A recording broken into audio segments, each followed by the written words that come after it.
You know, my opinion is just my opinion. That doesn't mean that I think you should only listen to me. Sometimes I only know what I know because it's my lived experience, it's my lack of knowledge about things, my hurts, my wounds. It's me. I just intend to offer you a little perspective, a little encouragement, something that might bolster your spirits as you move through your day, something that might make you think critically about how you're living and whether or not you're living well. And there's a lot to living well. It's not all about aesthetics, superficial self-care tactics, or aesthetic home decor, or, as I'm opening right now, mini holes for Uniqlo. This is cute. She'll be good for work.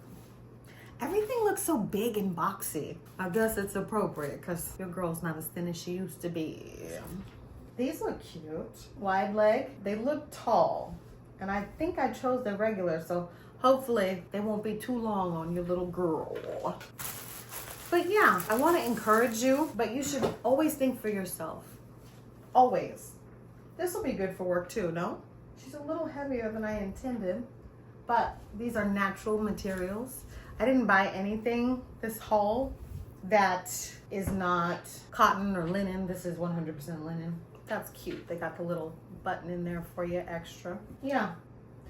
Everybody who had a sale recently got a little bit of money, but my work wardrobe is shaping up beautifully. Just a few more things to open, and then I'm back on my no-buy year because I have gone miserably off the rails. But sometimes people will tell you one thing and do something else. Because I talk about minimalism, I talk about conscientious living, intentional living. I talk about being smart with your money, and then you see me doing little hauls and earrings and this and that and skincare. But the thing is, I am being smart with my money. I am being very intentional about my purchases. I'm just doing a little bit too much. I'm not sticking strictly to the tenets of my no-buy year at all. But I can recover, and that's an important lesson. Sometimes you go off the rails. That's when encouragement and advice, a kind word, an empowering word, a little additional information or perspective, that's when it comes in most handy. Because there's a lot for you to deal with out here. And a lot of times, Black women, or anybody really, sometimes we don't get all the information we should have from our parents. Sometimes they didn't get it from their parents. It's like a no-fault state. People would do better if they knew better. But in the absence of home training, there's you learning,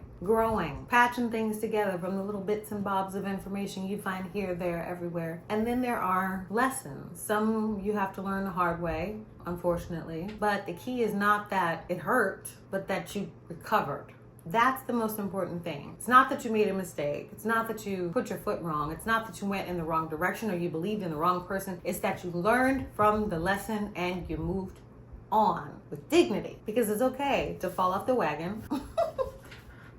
It's okay. You just got to get back on and learn. Think about what you've been doing and why.